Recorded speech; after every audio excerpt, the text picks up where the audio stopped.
미국이 우크라이나에 대량 살상 무기인 집속탄을 제공하기로 한 것을 두고 논란이 거세지고 있습니다.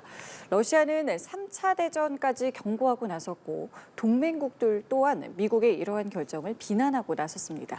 악마의 무기라고도 불리는 집속탄은 무엇이고 서방 동맹국들은 왜 반대하고 나선 건지 신종우 한국 국방안보 포럼 사무국장 모시고 말씀 들어보도록 하겠습니다. 국장님 어서 오십시오. 예, 안녕하십니까? 예. 미국이 우크라이나에 집속탄을 지원하기로 결정했습니다. 앞서 제가 악마의 무기라고도 표현을 좀 했었는데 강철비라고도 부르고 대량 살상 무기로 많이 알려져 있는 집속탄 대체 뭡니까? 일단 집속탄이라는 것은 뭐 구조가 좀 간단하고요. 예. 네, 가격이 저렴하고 효과가 좋습니다. 뭐 쉽게 말하면 포탄 하나에 세끼 포탄이라는 여러 발의 뭐 수십에서 수백 발까지 세끼 폭탄을 넓은 지역에 퍼뜨리면서 예. 넓은 지역을 동시에 뭐 무력화시킨다고 해서 뭐 스틸레인이라고 표현하잖아요. 네. 그러니까 포탄이 하늘에서 비처럼 내린다는 예. 뜻인데 네. 너무 이제 광범위한 지역을 타격을 이제 공격을 하다 보니까 예. 민간인 피해까지 이어지기 때문에 비인도적인 무기라고 정의를 하고 있는 거죠. 네, 지금 저희 화면에 나오고 있는데, 그러니까 저 모 폭탄이 이제 커다란 게 있고 그 안에 저 작은 그 구슬 같은 것들도 다 폭탄이라고 저희가 보면 되는 거죠. 예, 그 자탄이라고 표현하면 될 것 같아요. 보통 예. 이제 뭐 동그란 것도 있고 여러 가지 형태가 있는데 그 작은 저 폭탄에 수십에서 수백 발을 넣기 위해서 저렇게 좀 디자인이 되는 겁니다.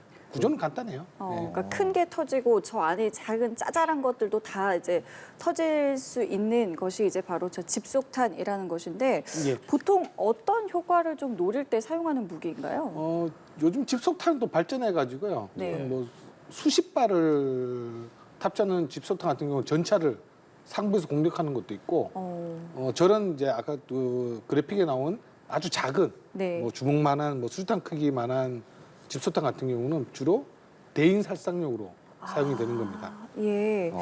그럼 범위가 상당히 넓을 것 같거든요.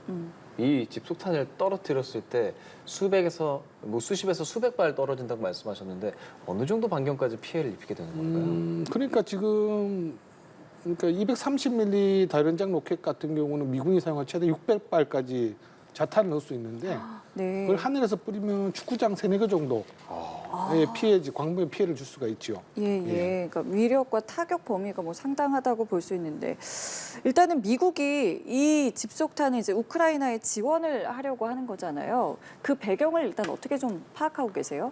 일단은 우크라이나 전쟁의 양상을 좀 봐야 될 것 같아요. 네. 대규모 물량전이거든요.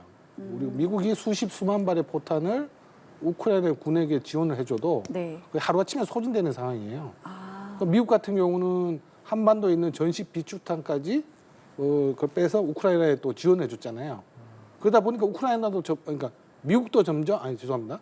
미군이 이제 한반도에 있는 전시 비축탄을 우크라이나에 지원해줬어요. 예. 그래가지고 근데 그러다 보니까 이제 미국 같은 경우도 보면은 이제 비축탄이 떨어지는 거예요. 우크라이나 계속 무한정 줄 수는 없잖아요. 예. 미국 같은 경우는 생산량이 지금 정상화를 시켜야 되는데 그 생산 라인을 복귀하는 시간도 걸리고 해서 일단은 재고탄인 집속탄을 지원하기로 결정을 한 것으로 보여집니다. 미군에서 우크라이나에 어떤 무기를 지원을 해야 하는데 주기는 줘야 하는 상황에서 지금 뭐 재고적인 상황으로 봤을 때 집속탄이 가장 적합했다. 뭐 이렇게 보고 계시는 겁니까? 네, 그렇죠. 집속탄 재고가 많아요. 예. 우리나라도 지금 뭐 뒤에 말씀드리겠지만 집속탄이 많은데 일단은 기존에 있는 150엔 그러니까 이제 고폭탄, 예. 집속탄 같은 게 아니라 자탄을 이제 70여 개 정도 있는 이제 고폭탄을 그러니까 150원의 자주포탄을 이제 공유하겠다는데 그 재고를 지금 우크라이나에 긴급하게 재고를. 지원해 주는 겁니다. 일각에서는 아무래도 이 집속탄의 파괴력 같은 게 상당하다 보니까 지금 이 우크라이나 러시아 전쟁에서 우크라이나한테 좀 반격의 기회를 주기 위해서 미군이 제공한다라는 시각도 있던데 그 부분은 어떻게 생각하세요? 뭐 그런 얘기죠. 지금 뭐 무기 공연하는 게 지금 뭐 대규모로 이제 군사 작전을 하는 게 또 반격을 또 해야 되고 이 전쟁이 빨리 종결이 돼야 되는데. 예. 그런데 실제로 보면은 뭐 무기 체계가 보면은 러시아도 지금 개전 초부터 집속탄을 사용했습니다. 우크라이나에 예. 많이 사용했죠. 네. 그 민간 사상자도 많았고. 네. 뭐 대량 살상 무기 뭐 비인동 무기 표현을 하는데 러시아가 가장 많이 사용한 국가예요. 뭐 이것뿐만 아니라 백린탄까지 민간인 지역에 또 사용하기도 했었죠. 이번 전쟁 말고 과거 전쟁에서도 뭐 사용된 적이 있었잖아요. 뭐 네. 당시엔 좀 어땠었나요? 일단은 2차 세계대전부터 집속탄이 사용됐어요. 아, 예, 네. 사용됐고 네. 베트남전에도 뭐 광범위하게 사용이 됐습니다. 사용됐는데 일단 베트남 전쟁 같은 경우는 네. 이제 언론이나 이런 게 좀 안 되다 보니까 그러니까 미력만 이렇게 안 났고 그다음에 걸프 전쟁에서 보면 개전 초기에 미군이 MLRS에 다연장 로켓에 집속탄을 해서 뭐 발사하니까 스틸레이다 그런 위력에 대해서 엄청나게 보도가 됐잖아요. 와 이런 뭐 정말 엄청난 무기가 네네. 걸프전에 사용되고 이라크군이 전쟁이 금방 끝낼 수 있었다고 무기체계에 대한 어떤 위력에 대해서만 이제 딱 주목이 됐었는데 예. 이 전쟁이 다 끝나고 보니까 네. 민간인 피해가 계속 발생하는 거예요. 아, 집속탄 불발률이 40%까지 됐죠. 불발률이 예, 40%다. 그렇죠. 예, 예. 그래서 뭐 집속탄이 1000발이면 네. 400발이 불발되는 거예요. 불발됐다는 거는 그러니까 터지지 않은 상태로 땅에 있는 거예요. 그럼 그걸 발견하게 됐을 경우에는 예. 피해가 이제 2차로 나게 되는 거예요. 그렇죠. 그러니까 그게 또 보면은 집속탄이 워낙 불발률이 또 높기 때문에 그 예. 당시에는 색깔을 오렌지색으로 칠했어요. 어, 왜냐하면 사람 눈에 잘 띄게 예, 예. 오렌지색으로 칠했는데 문제가 또 발생한 거죠. 아이들이 아, 그게 공인 줄 알고 이렇게 만지다가 이제 뭐 팔이 절단되고 하는 그런 아이들 피해가 계속 발생한 거예요. 예. 가슴 상당히 아팠죠. 그래서 그렇죠. 전 세계적으로 그런 아이들 피해가 많으니까 네. 집속탄 쓰지 말자고 해서 뭐 집속탄 금지 협약까지 이제 맺게 된 거죠. 아니 그래서 미군이 지금 우크라이나에 제공하는 무기가 87년도에 생산된 포탄이란 말이죠. 아무래도 예, 좀 오래된 거기 때문에 이 불발률에 대한 말씀해주신 그런 걱정을 좀 하고 있는 것 같은데 이게 그냥 뭐 재고를 처리하기 위한 것 아니냐 뭐 이런 시각도 좀 있습니다. 어떻게 좀 말씀하시겠어요? 물론 이제 그 재고 처리보다는 계속 우크라이나 군에게 지원을 해줘야 되는데 네. 지원이 탄약이 이제 떨어진 거예요. 근데 계속 그 바이든 대통령 또 보면 집속탄이 들어가는 155mm 그 곡사포탄은 지금 이제 한시적이다. 우리가 미국이 생산량을 좀 충분히 되게 되면 네. 그다음에 신규 생산된 포탄을 주겠다고 얘기를 한 거죠. 그러면 이게 이렇게 포탄이 오래됐어도 그게 뭐 불발률에 영향을 미치거나 하지는 않는 겁니까? 세상에 완벽한 무기는 없어요. 네. 모든 무기체에 불발이 발생할 수밖에 없는데 네. 집속탄 같은 경우는 기본적으로 불발률이 발생합니다. 뭐 2% 아무리 하더라도 1%의 예. 불발률이 발생을 합니다. 네. 탄이 뭐 하늘에서 떨어지다 보니까 예를 들어서 뭐 충격을 좀 크게 받아야 되는데 뭐 수풀 지역이나 뭐 사막 지역에 떨어지면 신간이 이제 충격을 못 받아서 폭발을 안 해버려요. 네, 네. 그러니까 기본적으로 발생할 수 없는 이 지뢰와 같이 뭐 느껴질 수도 있겠네요. 그렇죠. 지뢰와 같죠. 그럼 이거 제거를 어떻게 합니까? 제거요? 지뢰제가 똑같은 거죠. 그러니까 예를 들어서 이제 뭐 사막 같은 경우에 이제 뿌려졌을 경우에는 또 그 모래에 또 묻혀버리면 또 지뢰와 같고 네, 네. 또 베트남전에서는 이제 숲풀에 뿌려지다 보니까 발견하기 힘들잖아요. 결국 지뢰가 살포되는 거와 똑같다 보시면 될 그럼 것 같아요. 과거에 사용됐던 과거의 전쟁에서 사용됐던 그 불발탄 같은 경우도 아직 완벽하게 제거된 상태는 아닐 수도 있겠네요. 뭐 당연하죠. 지금도 제거가 이루어지고 있죠. 그렇기 때문에 예. 지금 이 미국이 이것을 지원한다는 것에 대한 우려가 높은 것인데 아까 그 불발률이 40%라고 하셨잖아요. 최대 40% 최대 옛날에 40%. 요즘은 많이 줄었습니다. 그럼 예. 지금은 어느 정도 수준이에요? 지금은 뭐 주장인데요. 예. 한 2%대까지 낮췄다고 하고 주장입니까? 예, 아니 뭐 그거는 뭐 그렇게 시험을 해서 예. 이제 발사를 해보니까 넓은 지역에 이제 터지는 걸 시험하면서 뭐 물론 무기가 개발되면 테스트를 하잖아요. 네, 네. 뭐 사막에서 이제 발사를 했을 때 네. 딱 보고 이제 나중에 그 피해를 딱 보고 확인을 해봤더니 2%까지 됐다 불발률이. 그 우리나라도 보면은 집속탄을 우리나라도 미국 다음으로 생산하는 국가입니다. 지금 우리나라도 생산을 하고 있고. 예, 많이 보유하고 있고 네. 실제로 생산하고 수출까지 하는 나라가 그래서 우리나라입니다. 근데 뭐 ESG에서 아무래도 그런 부분에 의해서 예. 지금 뭐 하나에서나 매각한다 뭐 이런 류의 소식들은 좀 전해지고 있던데 그렇죠. 그러면 사실 이 집속탄에 있어서 아까 말씀해 주셨지만 어느 정도 좀 불발률이 좀 있으면 위험할 수밖에 없다는 생각이 들거든요. 그러니까 우리나라뿐 아니라 전 세계적인 상황이 금지 협약을 좀 맺고 있다 그랬어요. 이건 좀 어떤 내용인지 좀 설명을 먼저 해주실까요? 그렇죠. 이제 금지 협약을 맺긴 맺었는데 네. 뭐 실제로 집속탄을 대규모로 생산하고 사용하는 국가들은 그 협약에 가입을 안 했습니다. 그렇군요. 예, 그러니까 미국, 네. 러시아, 중국, 우리나라. 우리나라가 지금 폴란드에 지금 예, 예. 천무 다연장 로켓을 파는데 거기도 230일 달리고 집속탄이 들어갑니다. 한 300개 정도 들어가는 이제 로켓을 파는데 네. 폴란드도 가입이 안 돼 있어요. 그러니까 안보적으로 불안한 국가들은 뭐 이제 왜냐하면 이제 그 북한도 보면 집속탄이 있거든요. 많이 생산하는 국가. 북한 역시 가입을 하지 않은 상태이고요. 예. 북한은 이제 표현이 좀 틀린데 삼포라는 표현을 씁니다. 삼포탄. 네. 그렇기 때문에 우리나라는 북한과의 안보적 상황 때문에 할 수가 없는 것이고 폴란드도 마찬가지잖아요. 러시아가 있으니까 그렇죠. 그런 이제 우리는 이긴 무기가 꼭 필요하는 국가들은 가입을 다 안 한 상태입니다. 그럼 지금 가입을 안 하는 미국이 가입을 안 한 우크라이나에 지원을 하겠다는 것이고 가입을 하지 않은 러시아는 전쟁 초에 이것을 사용을 했던 거잖아요. 그렇죠. 그렇기 때문에 지금 각국에서 이 반발의 목소리가 나오고 있는데 러시아가 처음에 이 전쟁 초에 이것을 사용했을 때 당시 반응은 좀 어땠을까요? 그때 당시도 반발이 많았죠. 뭐 외신을 통해서 비인도적 뭐 집속탄뿐만 아니라 네. 뭐 백린 연막탄. 좀 그거는 정말 비인도적 무기를 할 수 있는데 사람 몸에 이제 뭐 백린이 붙으면 그 불이 꺼지지가 않아요. 물을 뿌려도 에? 계속 타면서 이제 몸속으로 타고 들어가는 겁니다. 사람을 정말 고통스럽게. 그런 종류의 집속탄도 있는 겁니까? 백린 연막탄을 사용하는 집속탄은 제가 들지 못했는데 예. 백린 연막탄이 또 있어요. 그 이 집속탄 말고. 예. 뭐 그런 무기체계, 사람을 정말 고통스럽게 사망에 이르게 하는 그런 무기체계들이 많이 사용됐죠. 예. 그럼 이게 사실 123개국이 가입했으면 많은 국가들이 가입을 한 건데 지금 말씀하신 그런 나라들이 가입하지 않는 것에 대해서 다른 나라들의 어떤 영향이라든지 압박 같은 게 크지 않은 겁니까? 일단은 그러니까 미국 같은 경우도 압박을 느끼죠. 전 세계적으로 우리나라 같은 경우도 보면은 집속탄을 생산하기 때문에 하나가 유럽에서 은행들로부터 이제 그 뭐 사회적 의무를 다하지 못하는 기업이다 해서 뭐 대출도 없고 사업도 하기 어려워졌죠. 예.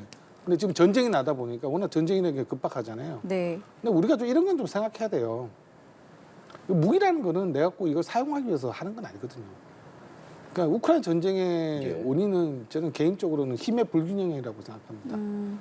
그만큼 나토가 러시아에 대한 대비책이 많이 부족했던 거죠. 뭐 군비를 워낙 많이 축소해 버렸으니까. 예. 결국 우크라이나 군이 그러니까 집속탄을 이제 하게 된다. 우크라이나 군도 얘기했잖아요. 우리 영토에서만 쓰겠다.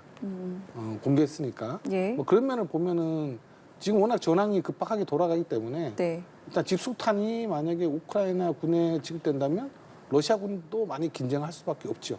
예. 지금 말씀하신 것처럼 미국에서는 뭐 과도기에만 사용할 것이고 그리고 이것을 민간에게 전혀 피해가 되지 않게 전선에서만 사용할 거라고 하는데 실제로 그럼 피해가 최소화될 수 있다고 보세요?